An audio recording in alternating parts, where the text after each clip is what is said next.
지난 시간에는요, 태양계가 어떻게 형성되었는지에 대해서 알아보았다면 이번 시간에는 그 태양계 속에 속한 지구가 어떻게 형성되었는지 그 과정을 알아보도록 하겠습니다. 지구는 태양 주변에 있는 행성으로 상대적으로 온도가 높은 구역에 있었기 때문에 가벼운 성분들은 다 날아가고 무거운 성분들이 합쳐진 행성이라고 이야기했었습니다. 그래서 지구는 주로 철이나 니켈 등의 금속이나 그리고 규산염 물질로 이루어져 있습니다. 지구가 아직 미행성체일 때 시절에는요, 주변에 아직 존재하는 많은 물질들이 있기 때문에 이러한 미행성체들이 지구를 향해서 계속해서 부딪히게 됩니다.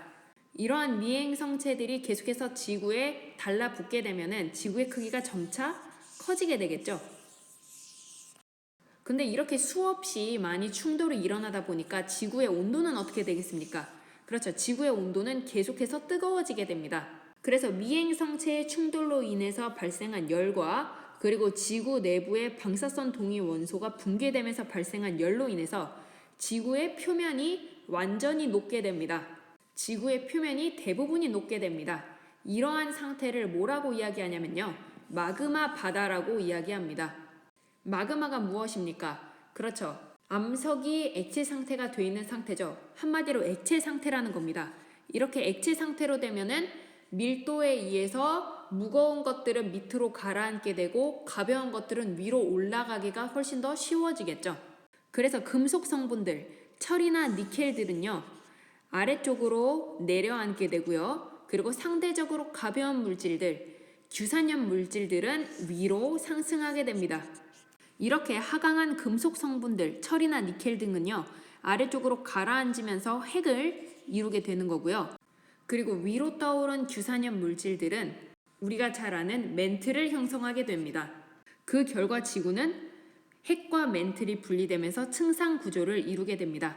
그 이후에는 이제 미행성체가 주변에서 이제 더 이상 부딪힐 게 없게 되면은 충돌 횟수가 감소하게 되겠죠. 그러면서 지구의 표면의 온도는 어떻게 되겠습니까? 그렇죠. 지구의 표면 온도는 서서히 식게 될 것입니다. 이때 지구 표면의 온도가 수백 도로 낮아지면서 그 전에 있었던 마그마 바다가 소멸하게 되고요. 지구의 표면은 이제 마그마 바다가 사라져서 굳었으니까 고체가 되겠죠.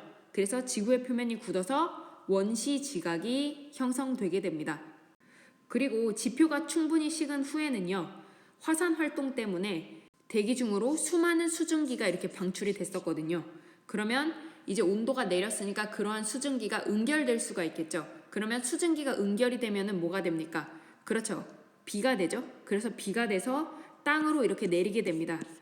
그래서 정말 많은 비가 내렸고, 이렇게 상대적으로 낮은 지대, 산 말고 낮은 지대에는 이렇게 수없이 내린 비에 의해서 원시 바다가 형성되게 됩니다. 그렇게 해서 지금과 같은 땅과 바다가 있는 우리 지구의 아름다운 모습이 되게 된 것입니다. 마지막으로 지금 지구 대기와 같은 조성은 어떻게 형성되었는지 알아보도록 하겠습니다. 처음에는 여러 가지 기체들이 존재했지만 수소와 헬륨 같은 경우에는 워낙 가볍기 때문에 지구 중력에서 탈출해서 우주 공간으로 나가게 됩니다.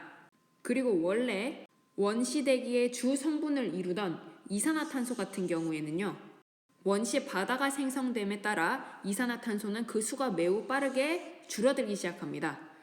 왜냐하면 해수에 이산화탄소가 녹을 수 있기 때문이죠.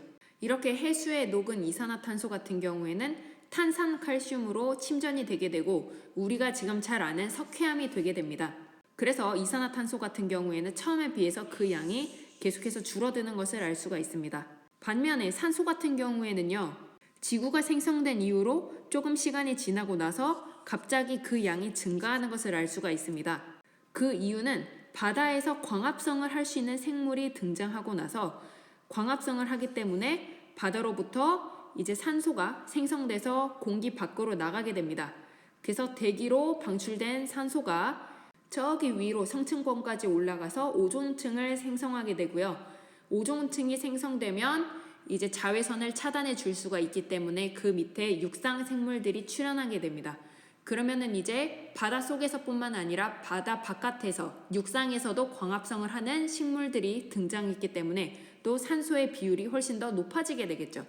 그래서 산소는 초기보다 훨씬 나중에 그 양이 급증하는 모양을 볼 수가 있습니다. 그리고 마지막으로 남은 질소는요. 반응성이 굉장히 작은 기체이기 때문에 지구 대기가 처음 형성된 이후 거의 변하지 않고 일정하게 유지되는 것을 볼 수가 있습니다.